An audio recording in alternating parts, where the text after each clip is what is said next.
In high school, there were two types of people. The ones who played fair, who believed in rules and honest effort. And the ones who consistently got what they wanted, effortlessly moving through their world, always ahead. You believed popularity was a random gift, a stroke of luck for the fortunate few. They understood it was leverage, a deliberate application of influence. You thought genuine confidence was simply a personality trait, something you either possessed or lacked. They knew it was a strategy, a carefully crafted projection designed for effect. You have been manipulated your entire life. Not because you are weak, not because you are naive, but because you still operate under a fundamental misunderstanding.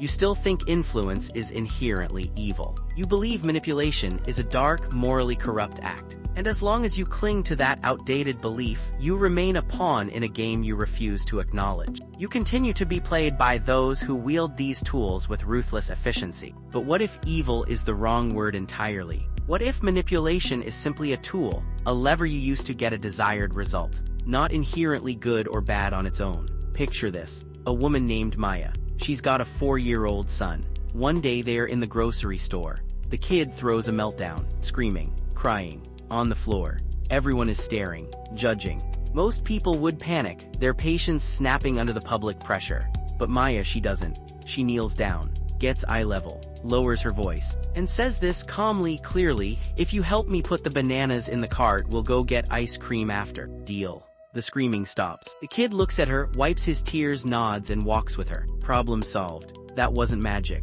That was manipulation. She steered his behavior, using leverage his desire for ice cream. But nobody got angry, because the intent wasn't to hurt.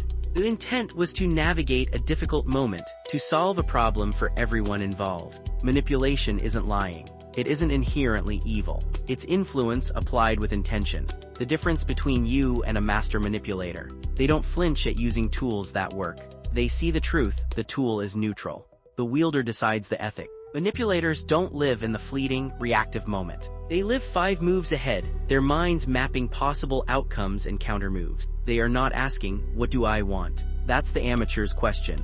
They are asking, "How do I make you want it so you offer it to me without me ever having to ask?" This is the core distinction between the reactive mind and the strategic mind. Consider the story of Illy. He worked in a competitive office, surrounded by colleagues constantly trying to outshine each other, always arguing for their own ideas. Illy never argued with his boss. Instead, he'd subtly float ideas during casual chats, positioning them as solutions to the boss's unstated problem. He'd ask how the team was doing, genuinely listening to perceived challenges. He'd compliment his boss in front of others, reinforcing the boss's authority and vision. He subtly aligned himself with his boss's perceived needs and desires, making his own goals appear to be solutions to the boss's problem. 2 months later, Illy got the promotion. The rest of the team was shocked, bewildered by what seemed like an unearned leap. Illy wasn't. He'd been moving the pieces the whole time. Most people play checkers, reacting to the last move.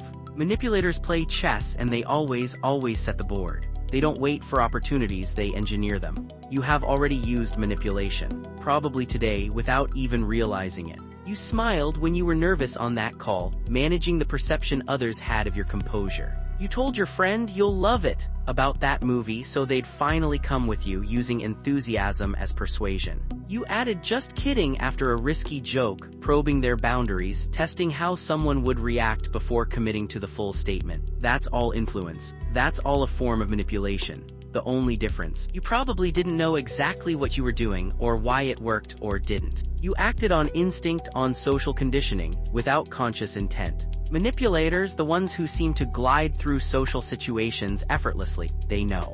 They are intentional.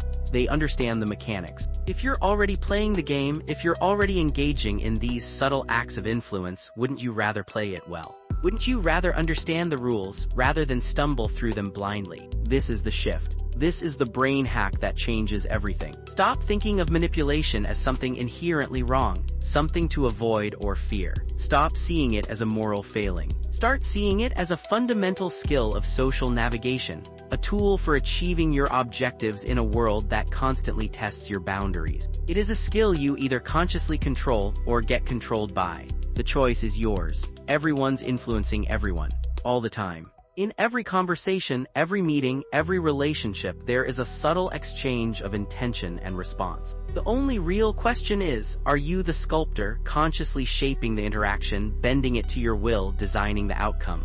Or are you the clay, passive and unthinking, being molded by the intentions of others? The manipulators win because they understand one fundamental truth you don't. Ethical power, wielded with conscious intent, still beats passive honesty, every single time.